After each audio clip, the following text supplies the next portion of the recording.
Thanks for joining us for the Planify Podcast. I'm Casey Cease, and today I'm here with a good friend of mine, Liana Ling.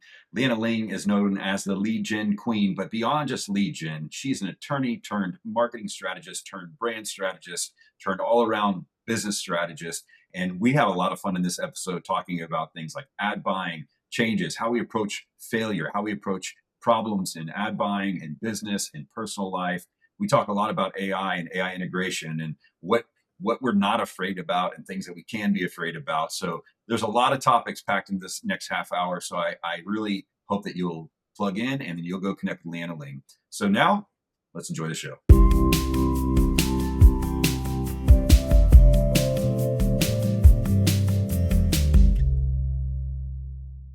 Hey, Liana. So I'm so glad to have you on the Planify Podcast. Really wanted you to start out by just introducing yourself a little bit because I could try, but you're so amazing that I just want you to tell us who you are and give us your story of how you ended up where you are today, because you have quite the the journey in your career path and everything. I do. Thank you so much for having me. It's always great to hang out with you, Casey. Just a little bit about me. First of all, I'm from Canada, in case you can't tell from my accent. I hear it's quite pronounced sometimes. I started off life as my professional life as a lawyer, a litigation lawyer, actually. And then after I was doing that for about 9 years, I got restructured and realized that I was what another lawyer friend of mine told me, a frustrated entrepreneur, like locked inside there. And so that's when I started my entrepreneur journey with an agency. And just over the last many years, I found that I have a knack and a gift for working with other businesses, especially B2B businesses, to help them scale and, generate leads and fill their pipeline and things like that. And along the way, I've had some really, really interesting experiences. We can dive into some of those if you want, but I've had some interesting adventures over time. And Casey's been along with me on some of those pretty wild and crazy rides, right?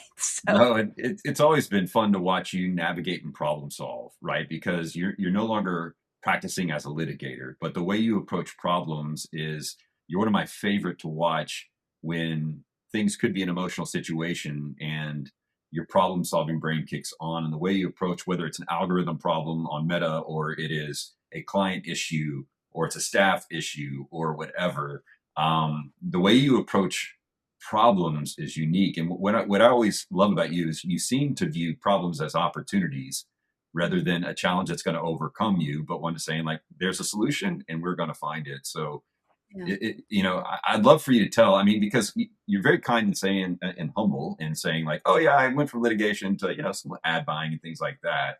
But having been your friend now for several years, watching you've taught, I mean, you're one of my primary teachers that really led to a big unlock for me in ad buying about 5 years ago or so. And we became friends. We've done work together. We've worked on projects together. And watching you approach the problem solving and your ability to innovate. So you're unique. You're unique in the fact that you're very linear in your thinking. You approach problems very structured, but you can adapt very quickly. And so you've been a great encouragement to me and the adaptation of when AI was just getting going, when ads were changing, when the approach was coming. My personality, I kind of sometimes, not for very long, but melt into a puddle and you'd be like, okay, let's go figure it out. And so tell us a little bit about how you approach, right? Because you're not just an ad buyer. You're great at helping people understand personal branding. You're understanding their corporate branding. You're really a strategist that takes that, whether you're dealing with AI and integration into businesses or in your own practice or integrating, problem solving for lead gen. Like, how do you tell us a little bit about how you approach situations like that? Because I think it'd be good for all the business owners that listen to this podcast, because you have it's not complex, but it's very clear approach on how you deal with these various things. And we can break it down then how that applies in different areas. Yeah, sure. And, I think like with a lot of things, it's things that we've learned through our battle scars. And so that, again, hopefully people can watch this and learn from our mistakes and failures. So because you're going to make your own. Right. So, kind of you can be ahead this way. But it really started, the seed of this actually started when I was working with Schiff and Norm Brodsky at Inc. Business Owners Council, and I was helping to run it, new marketing, and then we moved over to Birthing of Giants. And like one of the things that stuck with me there, which was not it was a painful lesson to learn, just because that's how it is naturally. Lewis wrote this book called Business Brilliant, and I got to see all the things that happen in the back end. And one of the principles in that book is how you use failure as a stepping stone, and how you and he said, like, self-made successful people really run towards it and embrace it and learn to love it and leverage it. It still hurts, right?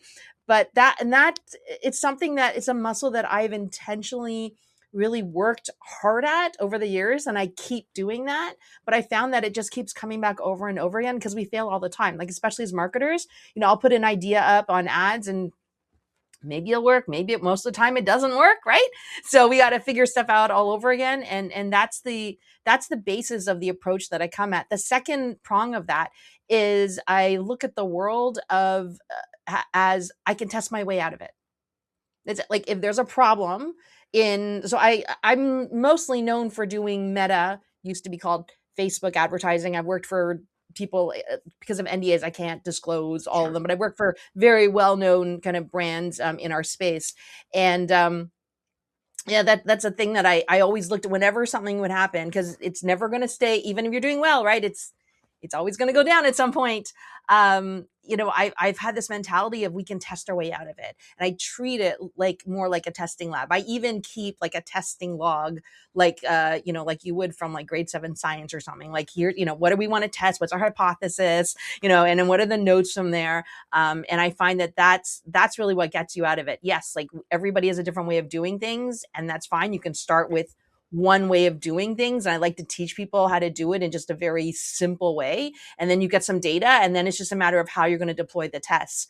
And, quite frankly, sometimes it's like literally, you just can't last long enough to keep testing your way out of it. That's why sometimes things just don't work out.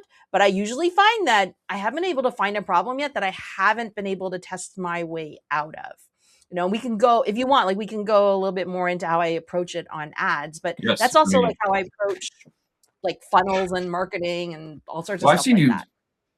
approach business challenges that way, like that, or outside that, and even life challenges, right? Yeah. Like figuring things out, whether it's personal, it's Yeah. business, or whatever. But yeah, let's chat. I mean, because you and I both Yeah. know, since 2024 into 2025, when Meta started putting out the new algorithms and wanting to help us with AI and everything else, I know several businesses that were significantly disrupted by those changes. Yeah. And so, as you approach, and there's going to be more coming down the pipe, the more they want to integrate with AI and other pieces, what used to work 6 months ago doesn't work the same way now.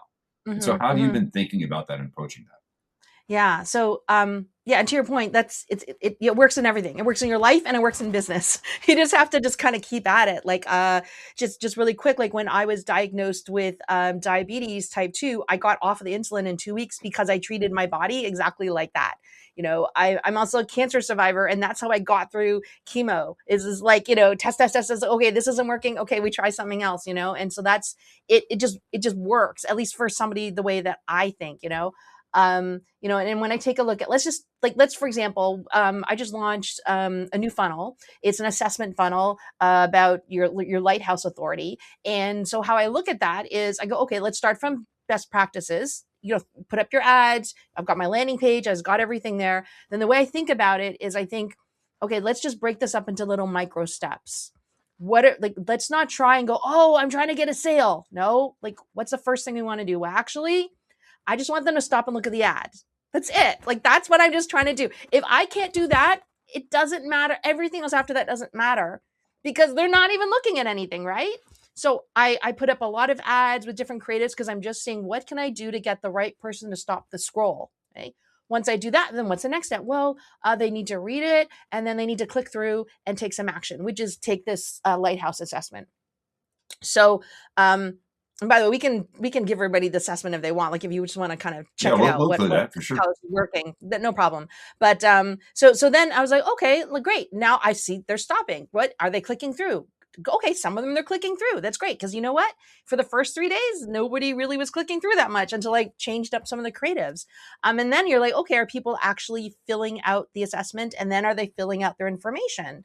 And that was the next step. And that actually, I was going, wow, this is not working. I had different ads and audiences running for 48 hours. And then I talked to one of my business partners, and he was like, well, try this, right? So I came at it from a different way, changed the offer because I felt that was the thing that wasn't working as well, because the ads had good click-through rates now. Changed the offer, and like literally as soon as I put up the new headline, boom, got a lead, came in, right? And like, okay, now can we get another one? Actually, just right before this, I was DMing with somebody who went through it, and she's like, oh, like, and I found you on Facebook, and like I came across your assessment, and I have questions, and we're probably gonna, and she's like, how can I work with you, right? So now I'm like, oh, okay, I'm getting more data, right? So now I'm going like, okay, now how can we keep people filling out this assessment? And then the next step is, okay, am I getting the right people? And, how can we get them to take the next step? And I probably already now, because I needed to work a little bit faster. So I probably changed the assessment like 2 times now, but it was all about trying to get to that next step. So I find if you break everything down into these micro steps, or as Flint McLaughlin calls them, micro yes method, like just these micro yeses, then how can you test just to go to each one? It just makes it so much easier, And like I said, it doesn't always, I will say, like, it doesn't work 100% of the time, only because sometimes we just run out of time and money, right, to make this work. But I find that general principle works, like even with AI and even with AI's help. AI can help leverage that. You can help leverage AI to just get these done, to give you ideas of what to test next. But yeah, like even when we're doing, I'm just figuring out something, like I was, even for this assessment, I was trying something different with the automation, and I'm like, okay, well, I just want to get them to this point. And then, okay, that worked, but now I want to actually send this information over to my new email marketing system. And how is it, this isn't working. This is, I just broke it down that way. And then that way you can also, kind of tame your AI a little bit to tell them like what you want to do next, right? So I'm also very forceful with my AIs too, like telling, okay, I'm doing this, I'm doing that. Like, don't tell me this. I want to do this. Just, give me your ideas within this box. But yeah, so that's basically just how I keep testing my way out of it. And with this assessment, that's what I'm going to do. We're going to keep doing it till it's more smoother, getting people through. And then we're going to keep testing, the results pages, all the follow-up, like whatever it is that we're doing from there. And it's just, I just have to make sure like we just keep getting fresh data in, which is what the ads do. Just keep bringing us fresh data. Yeah. But I think like the one thing that I wish I knew years ago that I learned probably more recently is detaching myself from the emotion you have to your funnel and your products and your ad and your, just your services even, right? For your business. I think a lot of people watching may kind of understand what that means, but I found that once I took emotion out of it and went like, okay, let's just try it. Like, even if I'm like, this is horrible, I don't think it's going to work, I don't want to do this. A lot of times I'm wrong. Well, we have a luxury when we're testing on ourselves, right? Our own brand and everything else, to apply more grace. Now, when you're navigating that with a client and something that had been working stops working, and you've been great, helping me learn how to communicate with the client ahead of time that things stop working. Here's how we approach it when they stop working. This is our plan, yes. right? Yeah. This is how we move that forward, Yeah. and really begin approaching that with more clarity. One of the things that I want to bring up is you brought up the cancer thing. So I wanted to chat about that briefly, not in depth, but I had the privilege of working with you a lot during that season of your life. Mm-hmm. And I've walked with many people through cancer treatments and everything else. And I would say the faithfulness, the perseverance, the stubbornness in the right way to keep going, and the honesty with yourself but even the consistency of managing it that way for yourself in that approach. I mean, I told you this in private, but since you brought it up, I want you to know, like, it was one of the most encouraging seasons for me to watch you suffer well and not drop a beat in caring for those you're working with and those that you're serving as clients. But just to say that your approach to life, with viewing everything as an opportunity for growth, was true, whether it was type 2 diabetes, cancer, whether it was dealing with a client that wasn't satisfied, whether it was scaling a campaign that was working very well, but staying one step ahead and solving those problems. And you've mentioned AI, and because I know you've worked a lot with AI, how are you approaching the integration of AI, not only personally, but with your clients, um, by that same approach? How are you looking to integrate AI? Because you do have a unique way of doing that that I think mirrors, this way of structuring your thinking, I think is important, for you to explain a little bit. Just and what I've been doing when I talk about AI right now, because it's moving so quickly, is talk about 30,000 foot principles rather than exact tools. But talk to us a little bit of how you've been working with AI by that same approach of looking at problems to be solved and opportunities to do that.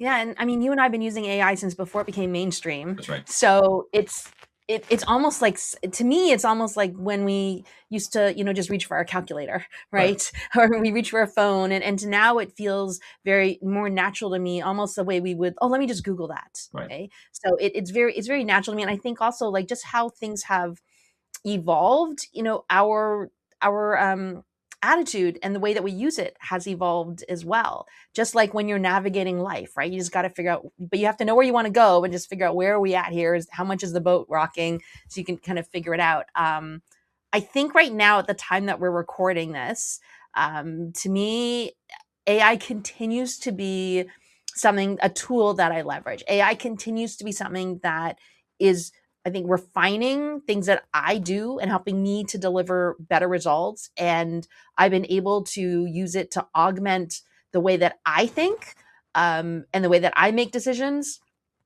in ways that I know I could never have done before. And I think that stems from the fact that and a good friend of ours pointed this out to us first, right? Zach Hammer. Mhm.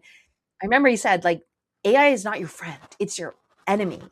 And how would you work with an enemy, somebody you do not trust, to get the squeeze the most value you can out of them? And that was the most helpful thing ever. And ever since I saw it like that, I've been able to get so much more out of it. Like, so first of all, I see it as a junior assistant. I call them micro employees because I don't know about you, but I find that when I need to give different AI and automations like niche down tasks. It's better that way instead of one giant thing that says like just control everything, Mhm. right? It's just easier to troubleshoot too. So I like to think of having all these little micro employees that either do stuff I hate doing, or now I'm like going more into being proactive. Like, how can they alert me about stuff, and then how can they give me ideas? It's kind of like when you have an intern, they'll come to you and all these ideas, and maybe one of them is good, but the fact that they make you think about something is actually more valuable.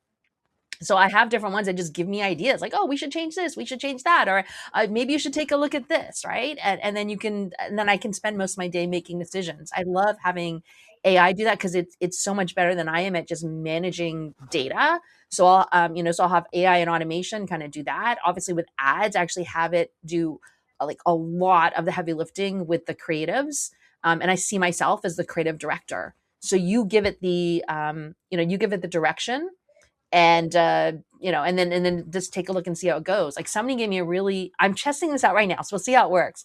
But somebody in my community said, hey, like, he started testing out creating video scripts following the South Park episodes. There's a certain way that they do things which I didn't even know about, so I actually just posted a video following that, and I did get like an LOL from a friend on it, so I think it kind of worked a little bit. But I was like, that's interesting, right? I never would have thought of that. AI never would have told me about that, but I'm just adding that now to one of the frameworks that I'm going to try, creating video scripts out of.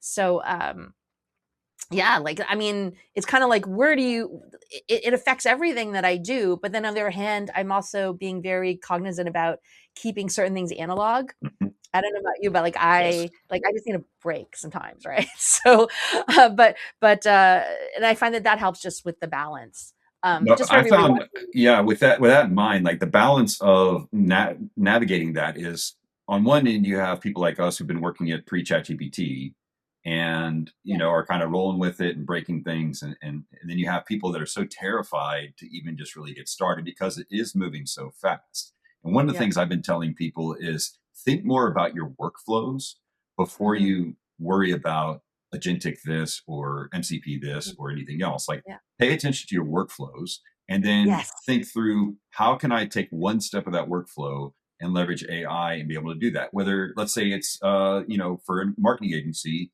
your ad reporting, right? Rather than worry about, well, I'm going to drop this here, do this here, go over to Claude Design here, do this. No, no, no. Just how can you culminate the data and then structure it appropriately and then have AI train you how to do that? Hey, I want to do this. What would be the steps to use this tool? It's been really helpful to help break that in for people. One of the things I did, Leanna, like I remember a while back, you talked about a board of advisors. Well, I went to my Mhm. OpenClaw instance on my VPS and I created a board of advisors. And so it spins up my sub agents that each have their own role. And the most helpful advisor I have is the contrarian, because one of Mm. the seats I have is Yep. contrarian, and so everybody will be sharing their thing or whatever, and then the contrarian will pop in and be like, "Yeah, but," and then watching Mhm. them kind of navigate as AI agents. Now, obviously, I go to my elders or my friends or live advisors to really process. But you know me, I'm clear as mud half the time when I have an idea, and so it's Yeah. forced me for clarity, so that I Yeah. can go leverage my team or my Yeah. support or my advisors and have that Yeah. conversation. And so I Yeah. think helping people simplify um, ways that they can begin to test and integrate it. And you've always been so helpful in saying, I've made a little agent that does this role. I think that's the Yep. first step in figuring out. Yep. And I And remember it we doesn't would, even have to be something that you need, by the no, way. Like, I did a vibe coding, like, session with a group of women, and it was like I was like, "Just think of something you want. It yeah, doesn't matter." Like, 'cause they're like, "Oh, what do I need?" When I was like, "No." It's like, "You wanna create something fun? Like, do it because 'cause yeah, you're actually doing something." Yeah. that's right. No, and I think that approach has been extremely helpful for me. And what I love is one of the other things you mentioned is your part of collaboration, right? Where Mhm. you partner with a lot of different folks doing different projects and things. You contribute the way you contribute. You do a wonderful job there. But also, you've been a great advisor to many people. And you're not afraid to ask for help either, right? And so I think that's something for business owners to think through is even if you're quote unquote an expert in your field, right? You're able to go and ask other experts and say, help me think through this, or am I approaching this the right way? And I think that's something I see a lot of business owners struggle with is they Mhm. believe that just because they can do something on their own, should they be the one doing it or should they reach out for help? So Yeah. what was that journey like for you? I know we both have tried, at times hiring, fractional folks and everything else hasn't been the best experience at times, but really leveraging or leaning on a group of friends or other experts you recommend, like has that matured for you and being Yeah. able to really leverage the community that you've built? So, I found that AI helps me, have create better questions to ask the humans. And I do and I mean, I do tell some of my mentors and friends, like I said, like, "I do have an AI version of you, by the way." Hopefully, that doesn't sound too creepy, but it does actually help me to think through some things before I go talk to them. And then when I do talk to them, I've actually been able to get much, much deeper answers because I get the surface level stuff, right? And even for some of the things where I said, "Oh, I've got, like, your course," or, "I went through your book, I didn't quite understand it," AI can help me can speak to my brain the way my brain works to get their ideas across. And then I'm like, okay, now I can ask clarification over here because there are nuances that AI cannot pick up out of, their whatever videos and everything that they have out there. And that's been super helpful. Like even just with like medical stuff, right? You give it, obviously you don't give it personal information, but you can ask questions. You can have like I took a picture of all of our supplements and I was like, which ones are we, are working against each other or a duplicative or whatever, right? And then now I actually have something that I can go to the pharmacist with to ask some more intelligent questions instead of just getting the surface level. And I found like that's just deepened my, I think, interactions with like experts, mentors. And then even when even with my media buyer, right? Like I think we were able to have much better conversations because again, I can take what he's saying, have AI basically interpret it from my brain, and then I can also say what I like, literally say what I really think, right? Or not what I really think, but ask all the questions that I wish I could ask, right then and there. And then I can like break it down into what I really should ask the human. So that also helps us to work more asynchronously because that's just how I work well in Slack. And us to keep things moving along a lot faster, so So when you approach AI, you have a marketing agency, you do a lot of, brand identity, kind of the Lighthouse project, help yeah. companies and individuals with that. But one of the things that you and I have talked about is I think every industry is a little disoriented of where do we fit now and in the future. So how are Mm. you approaching that? Yeah, I'm trying to, man, like such a hard question because I think, and we knew it was coming. You and I both knew it was Mhm. coming, right? We've been all talking about, oh, things are going to change so much with AI. And I think that we're all trying to figure this out, right? Um, I try and, I really try and figure out, actually, I don't like thinking about it in terms of saying, hey, how can I be somebody they can't fire? I think that's how some people are thinking. How Mhm. can I be somebody that will keep, I'm really trying to think, what are the human parts of things that I think will continue even as AI continues to develop, right? So, like right now, AI can create images with text on it, and we're all amazed that it can pretty much write everything almost perfectly, but it still doesn't, right? It still misses out letters. It's still like, so what is the human part of that role in terms of creating these images for ads that will still exist when at the point AI is like perfect, right? It pulls out everything. It creates it perfectly. It can look at all the competitors on Facebook ads, and it can, and it can just create variations on there. And I thought, well, for example, there again, it goes back to you saying like you're more of a strategist. Yeah, I found I have to be that creative strategist because what is everybody doing? They're using AI.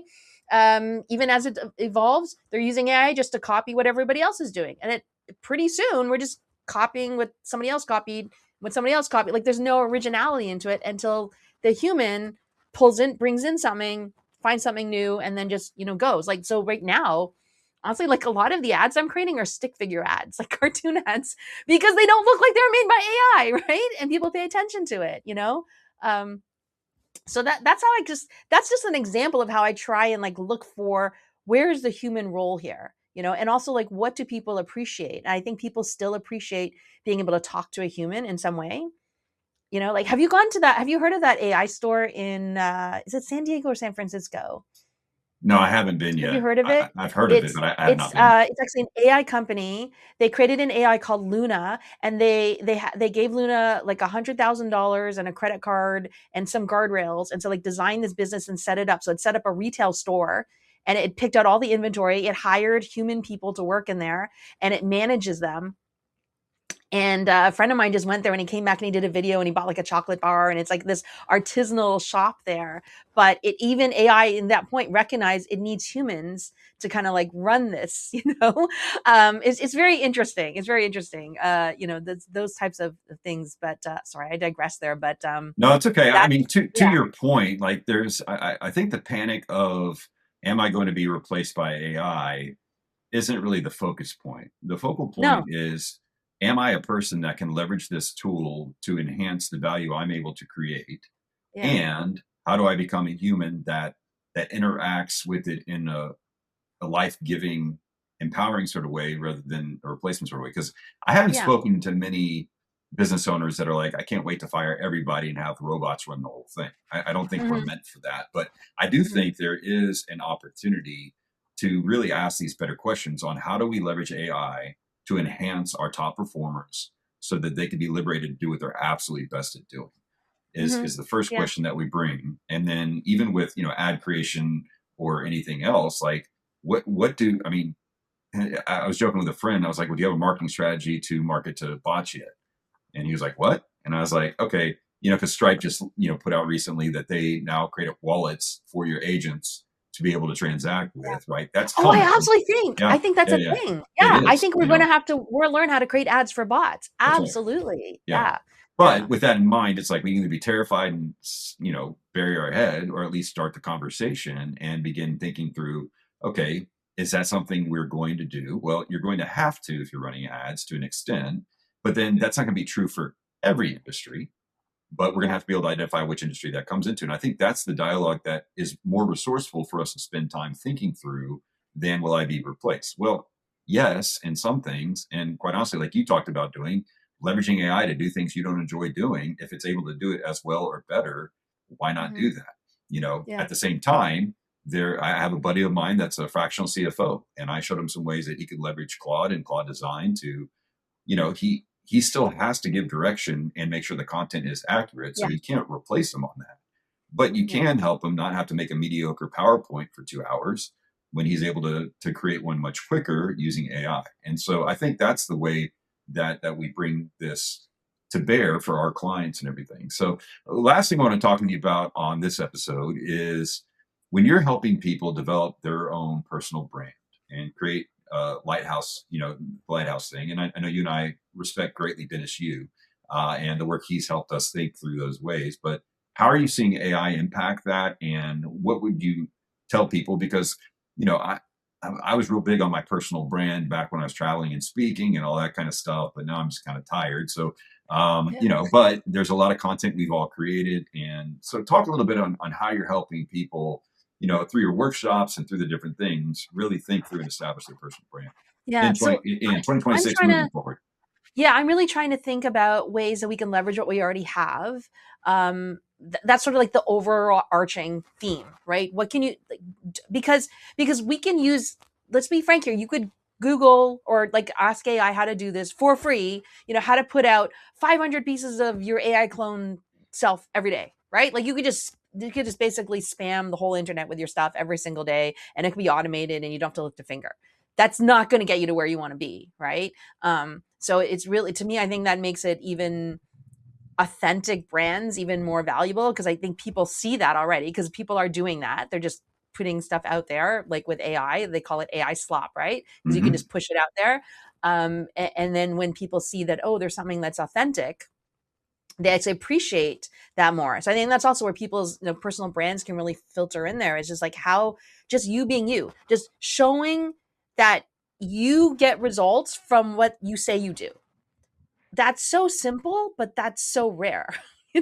Like, and here both of us do that, but that's a very rare thing. There's a lot of people out there making a lot of noise. We all know who they are, and they're not getting results, but they're just making a lot of noise, right? So I think that that's what makes people stand out more in this market, just even just from your personal brand and even just showing up. So I'm encouraging people to use AI and automation to free up more of their time so they can make more meaningful content. That's number one. And then number two, I'm also encouraging people to, like, what I love about Dennis Yu's approach is he says he looks for the greatest hits. And I mean, I was with him at DigiMarcon like a couple weeks ago, and he reminded me, he's like, we're not a news agency. We're not trying to churn out like so much content all the time. He's like, I just want to know what the greatest hits are and leverage those. Mm. So we're not thinking, oh, we have to fill out a content calendar. We have to post. Like, no, he's like, just why don't you use stuff that already works? And if you don't know what works, figure it out and then use it. I was like, oh, okay, that's a good point. So that's just how we already have stuff that we've already done. Just how do we sift through, and we can use ads, and there's a lot of ways you can do that. Like, and you can ask ChatGPT, and it actually knows what this process is. But you can do that to figure out what are your quote unquote greatest hits, and then start to leverage that to help boost up your personal brand. And then you mentioned Lighthouse a couple times, and that's something that I've felt like I've always missed over in terms of how to actually use lighthouses properly, and didn't hit me until recently, which is creating content with somebody like yourself, Casey. We're doing this right now, where we show the world that we're collaborating, we're chatting, and that kind of passes authority to each other as each one of our audiences sees this as well. And that's another way just to, again, build your personal brand because you're aligning with other authority figures in your space. But yeah, I just see it more and more. Like, I think it's authenticity. There's even somebody in my community. She does lives all the time, right, Mm. for artists, and we were like so excited to go kind of see what she's doing because she's always giving these reports about these amazing things happening, and she's picking up clients and stuff like that. And I remember I was actually blown away by how simple it is. She's got her iPad whiteboard here underneath. She doesn't have no fancy backgrounds like we have. she's like showing up like whenever she wants and just like talking. She's got a plain white background, nothing, but it's working. People love her. It's working. It's getting her business. Why? Because she looks authentic, Mm. and she's showing as well that like what she says works, right? Like, she's giving real examples and really helping people. And I think that's the way it is. Because I do, especially with, I don't know if you find it with your kids, but my kids are very, they're not necessarily anti-AI, but they're way more skeptical than anybody older than them, right? They're like, That's I don't funny even know that what AI is like a boomer right? tool. So Right? like, to our Yeah. kids. So My she's daughter, my just, eldest daughter will use it some, but she even sees the danger and she's like, yeah, are we going to college? I'm like, baby, it's not going to completely replace you. What it's going to yeah, do is enhance your real skill set. But yeah, yeah, they are skeptical. They are, yeah. Those are wondering our future mostly. leaders. Those are our Right. future buyers. So they want to look for authenticity. Yes. They absolutely want to look for that. And yeah, and they're not very trusting. No. So I think, and a lot of times I just think a lot of people, I've done this before. Like, you hide behind your AI a little bit too much, Mhm. and I do think that the world wants to see you. Everybody's got something special inside of them, and like they want to see you. And like, how can we elevate more of you and what you have, in the world? And on that note, I think it's a great stopping point. Leanna, where can people connect with you online? Sure. So on social media, I'm known as the lead gen queens. You can kind of find me over there. Tag me, message me. Love to hear from all of you. My main website is powerupstrategy.com. But I'm active on all the socials. Yeah, she's all over. You can go find Liana Ling anywhere you find it. So, Leanna, I'm sure we'll be talking again. Thanks so much for joining us today. It's a delight.